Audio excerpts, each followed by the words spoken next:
My name is Cynthia Sun. I'm a senior researcher at the Falun Dafa Information Center in New York. We are a research organization that is countering the persecution in China through documenting and collecting family rescue cases, which are campaigns to save Falun Gong practitioners out of China through their family in the United States. Can you tell us more about the CCP's transnational suppression about Falun Gong and Shengyun in the U.S.? Sure. So for the past year now, the Falun Dafa Information Center has documented threats of transnational oppression, which include things like harassment, things like death threats and emails, things like bomb threats, physical assault, verbal assault, different other threats against females in our faith community, including rape threats, including kidnapping of young children. And we believe that all of it is an attempt to really silence the faith community because Falun Gong is such a threat to the Chinese Communist Party because it is a non-violent and peaceful spiritual group that truly does embody the goodness of the Chinese heartland, and of Chinese ancient traditions and heritage. So, we've seen that as these incidents have risen, we've documented more than 200 different incidents in the past year alone. And it really starts from the top down. So we have Chinese government documents that state in 2022, Xi Jinping sent the order to really start a worldwide campaign to eliminate Falun Gong once and for all, because for 20 years now, they haven't succeeded. Faith is something very central to most people's lives. And so, out of everything, faith is the only thing that can really keep us going and keep us hopeful for the future. So they really decided, the Chinese Communist Party decided, they wanted to have total control of the Chinese people and of the worldwide narrative of communism and of the party. And so to do that, they have to get rid of people who are whistleblowers, and that's the Falun Gong community. Can you tell us more about the CCP's infiltration in the U.S.? Sure. So there's different avenues. We've laid out 6 different tactics, and we call it a Beijing playbook, which is basically their menu of items to choose from when they try to silence anyone, not just Falun Gong practitioners. We are the guinea pigs, though. So usually they go to Falun Gong, for example, with a death threat before an event happens and say there's like a documentary screening and they send out threats. And then the event is canceled. For example, in Korea, there was a documentary and it was canceled by the Korean theaters because they received so many threats. And so once they see that it works, this kind of threat, this kind of violence actually works, then they apply it to other things like democracy activists, to Hong Kongers, to Tibetans, to Uyghurs, and they're able to silence even Americans on American soil.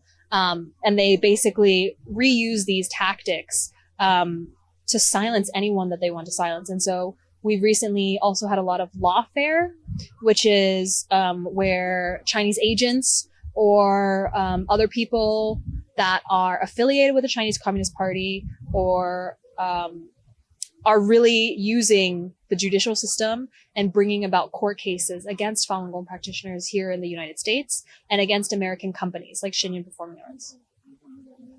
You have lots of meetings with congressmen and the senators. Can you share us more about how you clarify the truth to them and their feedback? Yeah. So I'm from Texas. So for 10 years now, since I was 16, now I'm 26. For 10 years now, I've been visiting my congressional representatives and senators. And in a few meetings, we've also had Senator Ted Cruz join us a few years ago. And we've had a lot of representatives support us. And I really think it's to help them better help their community. So the Falun Gong faith group in Texas is such a large community. There's hundreds of people in Texas who practice Falun Gong. And so when we meet with these offices, we're really representing hundreds of their constituents. And so if they want to better understand the troubles and the threats that their constituents are going through, we have to mention the Chinese consulate. We have to mention different incidents where Falun Gong practitioners are physically assaulted in Texas. We have to mention all of the different threats that they're getting, Chinese spies spying on them or monitoring them, stalking them, or even assaulting them in broad daylight. Like, these things have to be investigated. And so with the help of these representatives and senators, they're able to open up intelligence investigations in the local FBI or other agencies. And so we really take it with the mindset of, we're informing them so that they can be better informed in policy. There are more than 400 million Chinese people has created the CCP, and more than 4 million international people signed the petition in the CCP campaign. How do you think about this? I think it's a great step. I think it spells hope for the Chinese people. My parents grew up in China, and they were saying there's really no other option. You grow up when you're younger in elementary school, and you have to sign. And you have to, pledge that you're a member of the Young Pioneers or the Youth League of the CCP. And, when you grow older in the workforce, you have no choice. Like, there's no other path.